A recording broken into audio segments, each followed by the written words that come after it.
Dear students, today we are going to learn a poem, Father Returning Home, written by Dilip Chitre. He was a bilingual poet who wrote in English and Marathi. He received the Sahitya Akademi Award for his poetry and translation work, says Tuka. This is an autobiographical poem taken from Traveling in a Cage. In this poem, the poet describes life of a suburban commuter. Here the poet depicts the feeling of loneliness or the feeling of alienation of his father.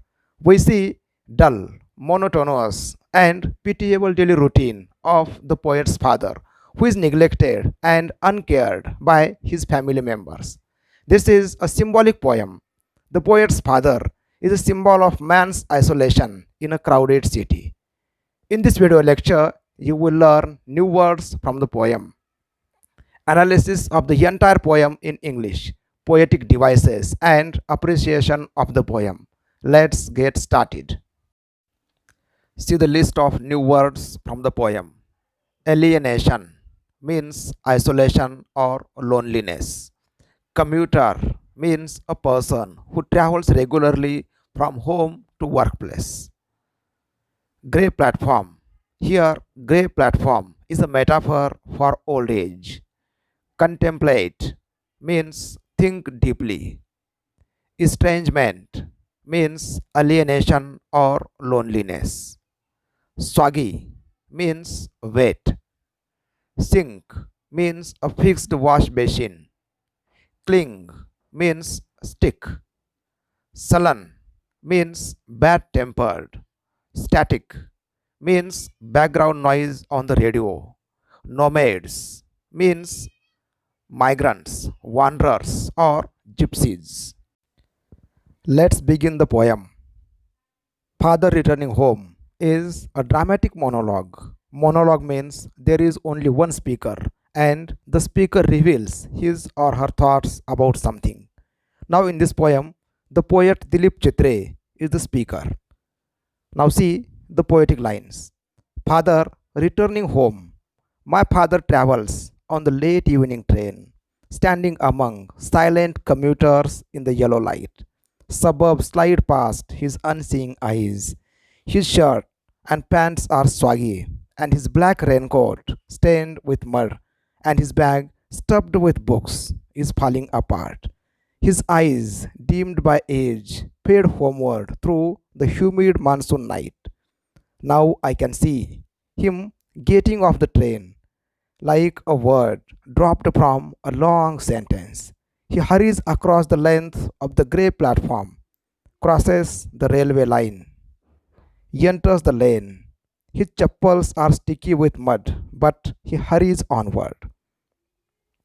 Home again, I see him drinking weak tea, eating a stale chapati, reading a book. He goes into the toilet to contemplate man's estrangement from a man made world. Coming out, he trembles at the sink, the old water running over his brown hands. A few droplets cling to the graying hair on his wrists. His sullen children have often refused to share jokes and secrets with him. He will now go to sleep, listening to the static on the radio, dreaming of his ancestors and grandchildren, thinking of nomads entering a subcontinent through a narrow pass. Dilip Chitre. These are the poetic lines. Here we see there are two stanzas describing the poet's father's daily routine. Now come to the first stanza. My father travels on the late evening train, standing among silent commuters in the yellow light. Suburbs slide past his unseeing eyes. His shirt and pants are soggy, and his black raincoat, stained with mud, and his bag, stuffed with books, is falling apart. Now, here, the poet describes the journey of his father. The poet's father travels on the late evening train. He is standing among the silent commuters. The father is too tired to speak to the others. He even does not see through the window as it is his routine journey. His clothes are wet because of the monsoon rain. His black raincoat is stained with mud. The poet's father carries a heavy bag which is full with books. Now, in this way, the poet's father is traveling in a crowded train. His eyes, dimmed by age, fade homeward through the humid monsoon night. Now I can see him getting off the train like a word dropped from a long sentence. The father's eyesight is dimmed because of old age. He is very tired and he has lost his freshness because of hard work in his office. It is humid monsoon night. He gets off the train like a word dropped from a long sentence. Here the poet uses the figure of speech simile. The poet compares his father to a word which is not important in the sentence. He hurries across the length of the grey platform, crosses the railway line, enters the lane. His chappals are sticky with mud, but he hurries onward. Now here the poet describes appearance of the father. The father is very eager to go to his home. Grey platform suggests old age and dullness in the father's life. He hurriedly crosses the railway line. His chappals are sticky with mud. He hurriedly moves towards home. Now, in this way, in the first stanza, the poet describes how his father travels in the crowded train. Now, in the second stanza, the poet speaks about his life at home. Home again, I see him drinking weak tea, eating a stale chapati, reading a book. He goes into the toilet to contemplate man's estrangement from a man made world. When the father comes home, the poet sees him drinking weak tea. He eats stale chapati while reading a book. He is neglected and uncared in his family. He goes into the toilet and thinks deeply about his loneliness in the man made world.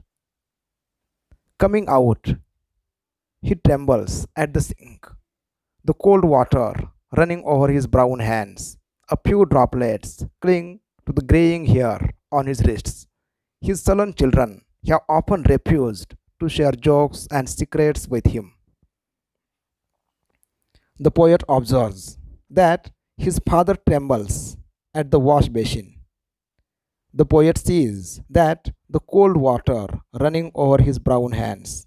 There were few droplets stick to the graying hair on his wrists. We understand the father's age by reading the expression graying hair. The father is now becoming old. He is an aged man. Though the father works hard for his family, his bad tempered children do not interact with him. They don't share jokes or secret things with him. The father is completely alienated from his family. Now, see the last part of the poem.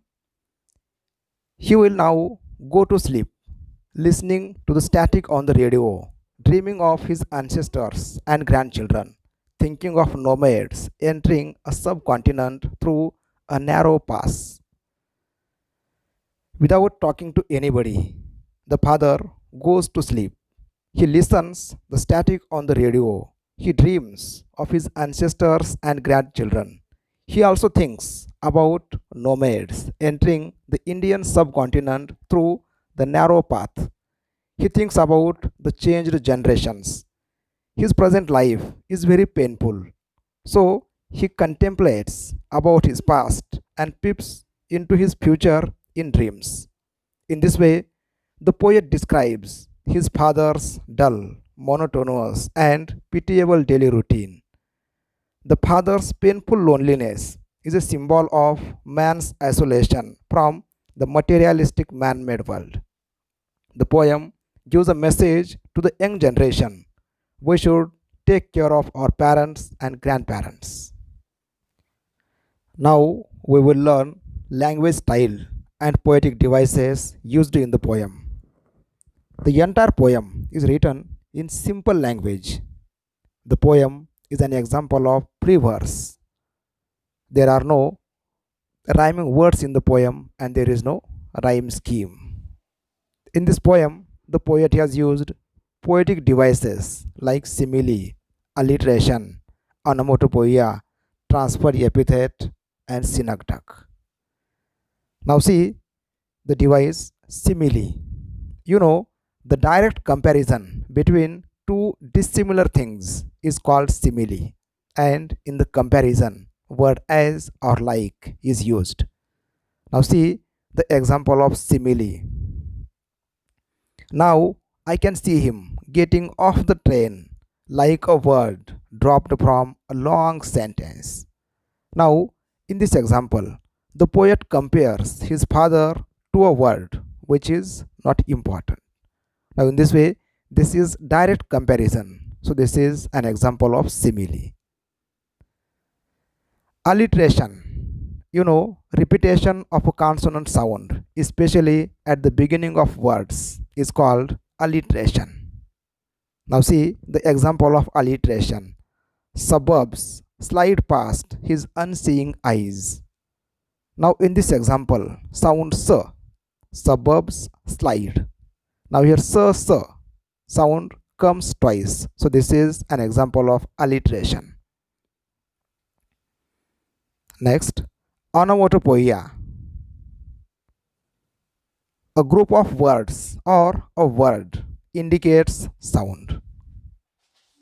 Now, here, listening to the static on the radio. Now, in this example, the word static shows sound from radio. Transferred epithet. Epithet means adjective. In this poetic device, adjective belonging to one noun is transferred to the other. Now see the example, fared homeward through the humid monsoon night. Now here the adjective humid belongs to the weather, but it is transferred to the night. The weather is humid, but the poet says the night is humid. In this way, this is an example of transferred epithet. Synecdoche.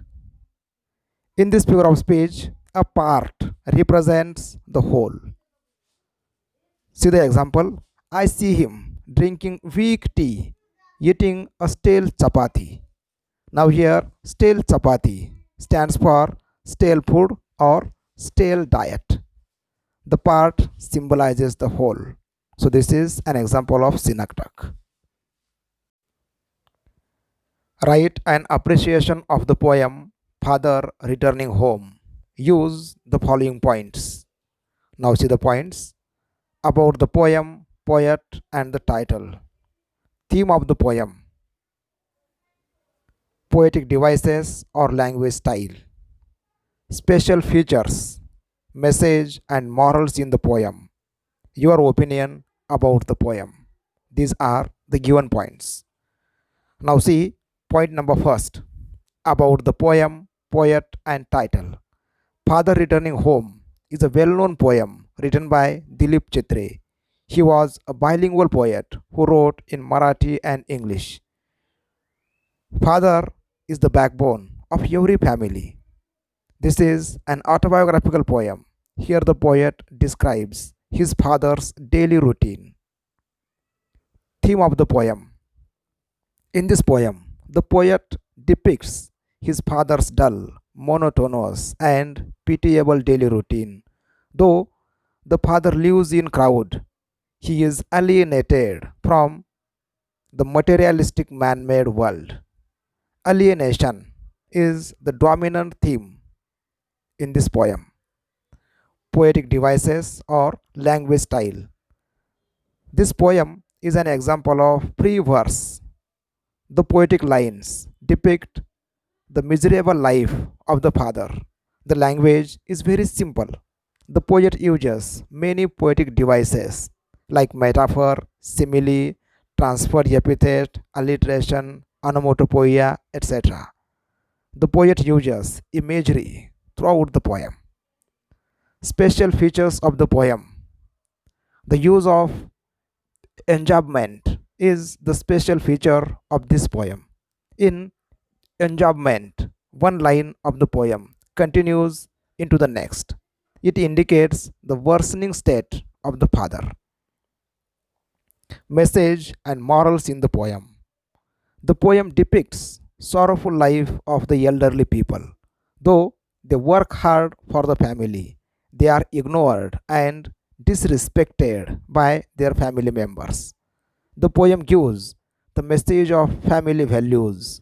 We should be friendly to the elderly people. It's our duty to take care of grey population. My opinion about the poem. I think the poem is relevant to the modern world. This is a pathetic poem. It gives a valuable message to the young generation. Dear students, for more videos, subscribe my YouTube channel. Thank you for watching. Have a nice day.